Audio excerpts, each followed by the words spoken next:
It was dangerous, it was idiotic, and it was crazy for us to risk anybody's life for being in Cali at the time. Real life.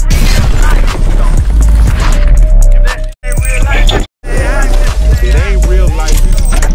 Just say real life street stars. Know what time it is. And Jen, I want you to stay right there. You were present when Big died, and I seen you went back and forth with Mace about what he had going on and what you did. What I want you to do is, if you can, for those, especially young kids who don't even know that era, what was the atmosphere like when being in LA, moving around after the situation with Pac and just being on the West Coast, going back to Cali? Can you explain the atmosphere of just what you felt in the air of just what that day was or what that weekend was? Not to disrespect the women that's in here, I was young, dumb, and full of cum. I didn't give a fuck. You understand? And I was smart enough to know that I better vest the fuck up and know if something go down, I may have to handle something, I may not come back home. I was just that dumb. Because I didn't have to be there. I chose to be there. But then again, I was told something that didn't happen. We're not going nowhere. We're not going to no parties. We're gonna do the Soul Train and we're gonna do studio. So to get off a private jet or a regular plane and go straight to the hotel and just go straight to the studio and go straight to Soul Train, I thought that would be cool to make the money. You understand what I'm saying? Good plan. But that wasn't even the situation. Me and Puff went to a lot of parties and a lot of places that Big them never showed up at. The only time I seen Big them was at the studio and Soul Train. You understand? Yeah. So it was dangerous, it was idiotic, and it was crazy for us to risk anybody's life for being in Cali at the time. Around the time when Pac was actually killed, did Puff exhibit any kind of weird behavior or maybe any kind of guilt? I didn't see Puff exhibit any of those feelings. How do you give a fuck about your enemy? Well, one would say if a man is not as tough, he might feel like shit. Somebody might know. Somebody might tell. Tell what? Know what? Mm-hmm. Yeah. That's not a question. We heard of, and I'm gonna throw his name out there because he's arrested right now. But check it out. Don't brain wrestle with me, man. If you gotta say something, say what you gotta say. Yeah. Do what you gotta do, man. This is your money, your time, bro. Come on, let's do this. Keefe D was arrested. There was words of $10,000 that was supposed to get in somebody's hands for when Tupac was murdered. $10,000. Let's just say I ain't heard that story. Yeah, I might be off on a number, but amount of number was supposed to get in somebody's hands, but it didn't quite make it there. And this is through the Keefe D Blad series, to where anything that, as far as again, not saying who was what, but because that happened, because Tupac was murdered, that some money was to be exchanged. It didn't happen. Did you ever hear any rumblings of someone didn't get paid? No. Not at all.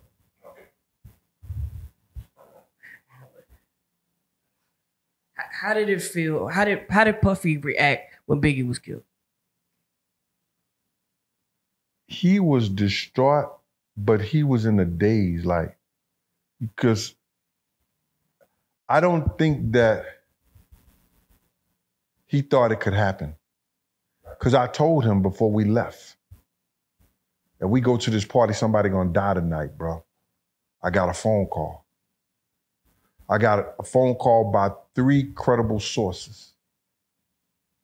You understand? Right. Chaz Williams over Black Hands, part of the Guerrilla Black Mafia. Unique from Mecca Audio. And the dude that was running with Jodeci and them.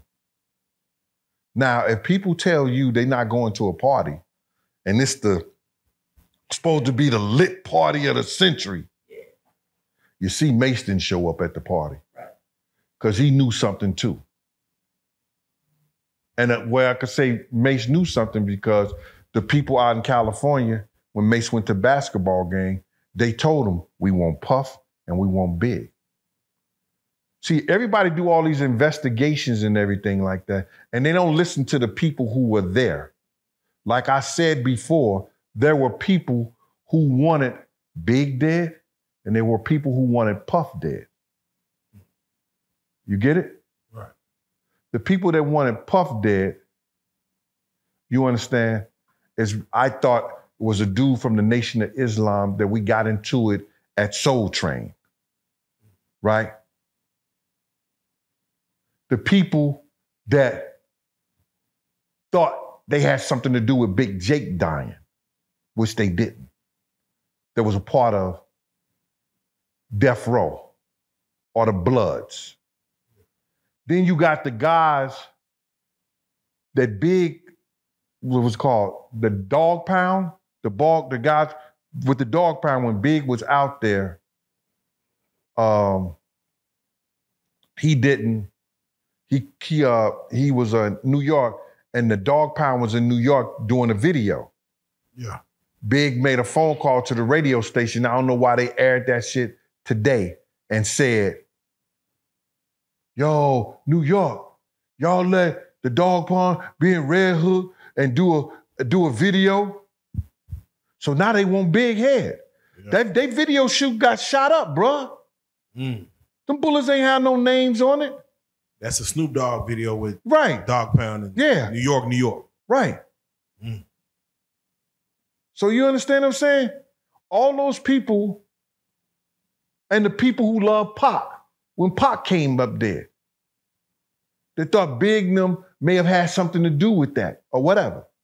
So that's 5 different fractions of people that may wanted somebody dead in Bad Boy. So now you get to this.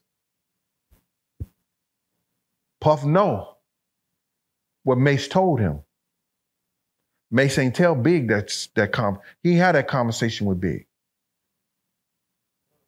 But I had a conversation with Big and them about coming around anywhere we go. Don't come to no parties, don't come nowhere. Because it's like that. And just because I don't know the full story, but Mace said he was with Brandy, the singer? Or is this Brandy somebody else? Mace said he was with Brandy, the singer. I was in a hotel room with Mace, with Brandy. With Brandy, yeah. Okay.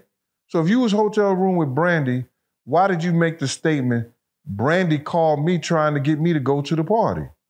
So was she next door to you? She was next to you, y'all both on y'all cell phones and shit? And she said, yo, Mace, we ought to go to the party. He said, Brandy, I'm not going to the party. If you with her, you got to watch what people say. I'm not saying he wasn't with Brandy at some time, but was he with Brandy after Big got killed or before Big got killed? And this is the biggest party in the industry, the Vibe party, sets the Soul Train after party. When someone says Diddy set up Biggie to get killed, what do you say to that? I actually thought that he put Big in a situation and thought that the individuals who was going to come to do something to Big would have did something or try to do something to Big. I don't believe, I'm trying not to believe that he had anything to do with Big's death. I think that the people who was trying to kill Puff killed Big.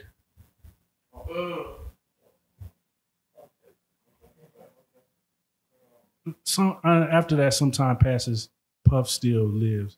Are you shocked that, like, he still was able to continue to thrive and grow after so much animosity was being presented towards him? Well, Puff was built for that. You understand? Puff's mother trained him to be a superstar or in the industry, whether it been a model or a dancer or singer or whatever like that, whatever his talent would have been. So for him to come back from there, I think that he had no other reason. He had to. He had the blueprint. Big had gave him the plan. Gene, let me ask you, are you surprised that, we're about to have a trial with Tupac's murder, but Biggie's murder is still unsolved, may go unsolved? Are you surprised with that? No, I'm not surprised because the LAPD has suppressed all the evidence and they know who killed Big already, brother.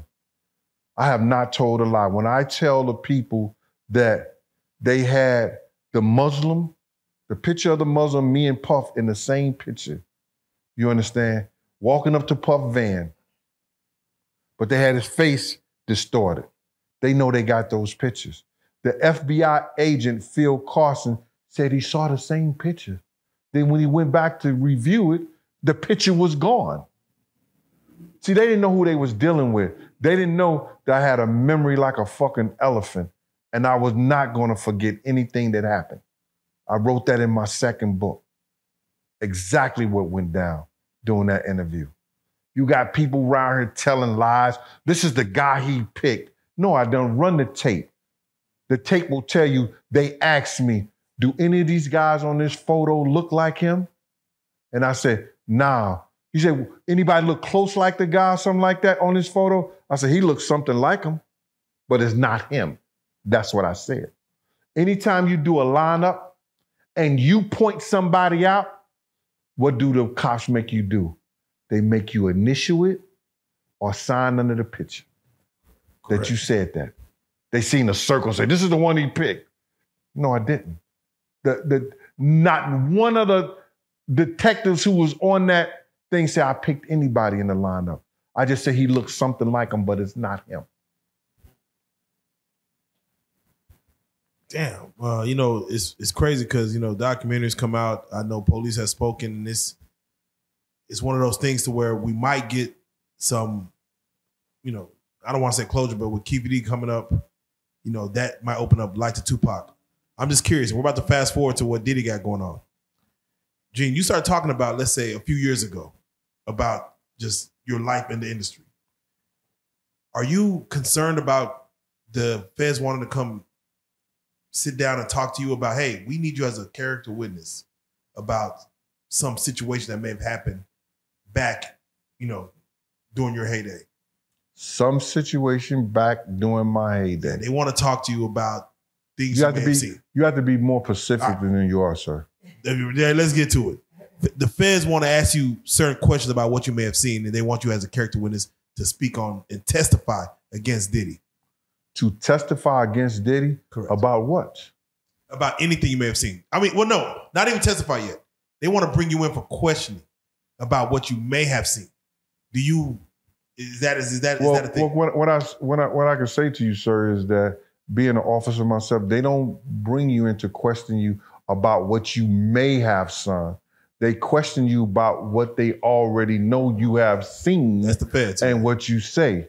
You know what I'm saying? So there's no way I would know that. You understand? But what I can tell you is that, can Puff be erratic? Yes, he can. You've seen that. Can he be, does he have a monstrous behavior sometime? Yes, he have. You've seen that. You understand? Can he be threatening and abusive? Yes, he can. You've seen that. So, bro, I went on MTV in 99, VH1 in 2001, 2011. Everything that y'all just now hearing, I've been told it to them. I've been said it. They got tapes and they could go back and say, well, he didn't say that. He didn't. They got 5 hours. Y'all getting an hour. They got 5 hours, brother. Do you understand what I'm saying? Both of those places, VH1 and MTV. I was in the Silhouette because I was working still as an officer and I didn't want to lose my job.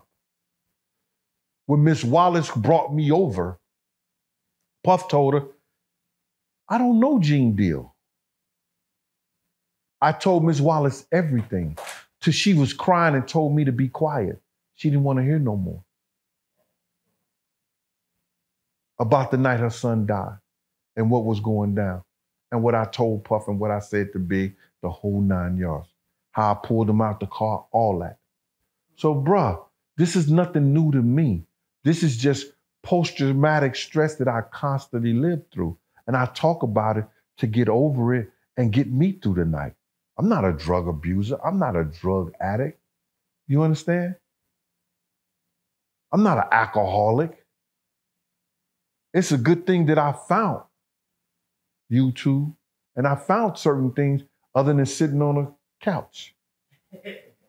Real life.